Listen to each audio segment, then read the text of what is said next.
Salam dəyərli tələbələr, hər vaxtınız xeyir. Bugün sizinlə ilk baxacağımız sual 8-ci sual olmuş olacaq. Bizə deyir ki, A, B, C və D məntəqələrinin hər birindən qalan məntəqələrə yolları var və bu yolların uzunluqları məlumdur.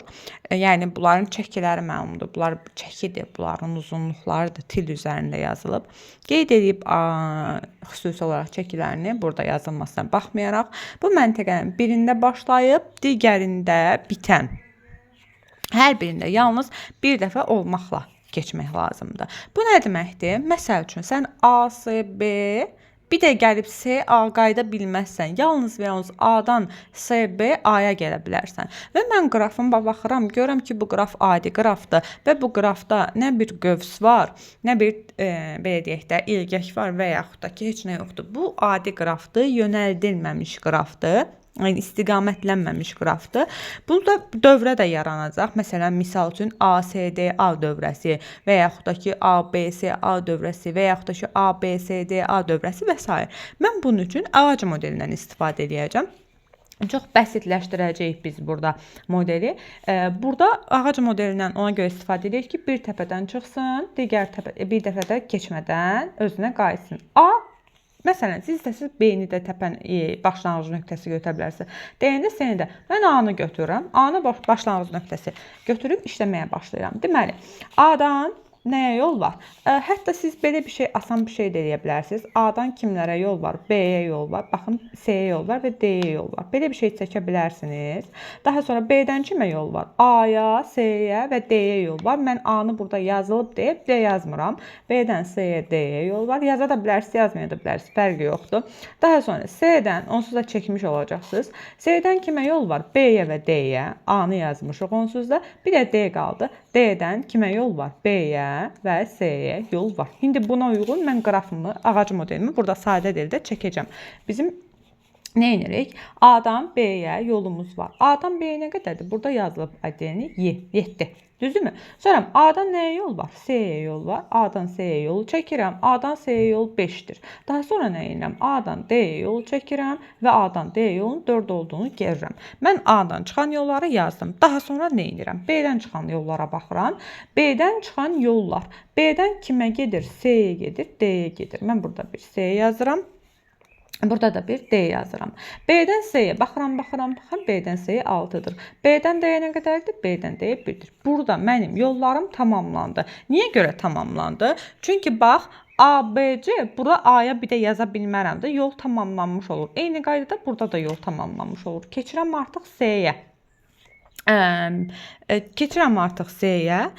C-yə keçərkən nə edəcəm? C-dən kimə yol var? C-dən, üzr istəyirəm, B-ni çəkdik, C-yə keçdik. C-dən B-yə və D-yə. Sual verə bilərsiniz ki, buradan C-dən D-yə keçə bilərikmi? Bəli, əslində buradan C-dən D-yə də keçmək lazımdır. Çünki hər təpədən bir dəfə keçmək lazım idi. Üzrlüsən, yolu tamamlamamışam. C-dən D-yə də yol var. Həmçinin burada da D-dən C-yə yol var olmalıdır. Burada da 8. Çünki hər bir yoldan keçilməlidir. Hər bir yoldan keçilməlidir. A, B, C, D, A, B, D, C. Hər biri də bir dəfə istifadə olunmalıdır. Всё. Artıq burada yollar tamamlanmış oldu. Burada mən AD-ni B çəkə bilmərəm, çünki bu yolda B var. Üzrlüsən, diqqətimdən yayındı. İndi C-dən B-yə və C-dən D-yə çəkdim yollarımı. Sonra B-dən kimə yol var? B-dən C-yə yol var, çəkə bilmərəm. Bu yolda var, D-nə yol gəlirəm, burada tamamladım. C-dən kimə yol var? D-yə, D-dən kimə yol var? B-yə yol var, B-nin də yolu tamamladım. Bütün yollardan keçdi və yollar tamamlandı.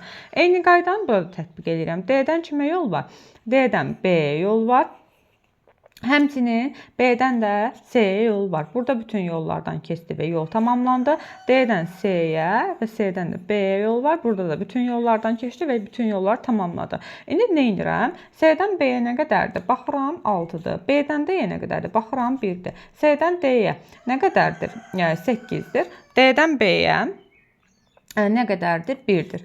Davam edirəm. D-dən C-yə yenə 8-dir. C-dən B-yə C-dən B-yə 6-dır. İndi D-dən B-yə nə qədərdir? 1-dir. B-dən C-yə nə qədərdir? B-dən C-yə baxıram 4-dür. Biz burada indi ən kiçik yolu tapmalıyıq. Ən kiçik məntiqi. Baxın, hər marşrut üzrə hərəkət etməlidir. Keçən yol ən qısa olsun. Ən qısa yolu axtarmalıyam. Bütün marşrutlardan keçirəm. Bütün yolları hesablayacağam. Bax, burada 4, 1, 4. Bura eləyəcək. Bir dəqiqə, heç nə səhv eləməmişəm ki, A-dan D-yə 4-dür. D-dən B-yə 1-dir. B-dən C-yə 6-dır. Bu 6 olmalıydı. Hə. Bu 11 yol etmiş olur. Bu 11. İndi gəlirəm bunu hesablayıram. Bu eləyəcək 18, 4, 8, 16-nın cəmi. Sonra gəlib bunu hesablayacağam. Bu eləyəcək 14, 5, 8, 1-in cəmi. Sonra gəlib bunu hesablayacağam. Bu eləyəcək 12. Davam edib bunu hesablayacağam. Deməli 7, 1, 8. Deməli bu eləyəcək 16. Bunu hesablayacağam. Bu da eləyəcək 21. Baxaq, bizdə ən kiçik yol hansıdır? Bizdə ən kiçik yol 11-dir. Əgər bir hesablama səhvi etmədimsə, yolları doğru qurdumsa. Bu bizim 8-ci sualımızın izahı idi.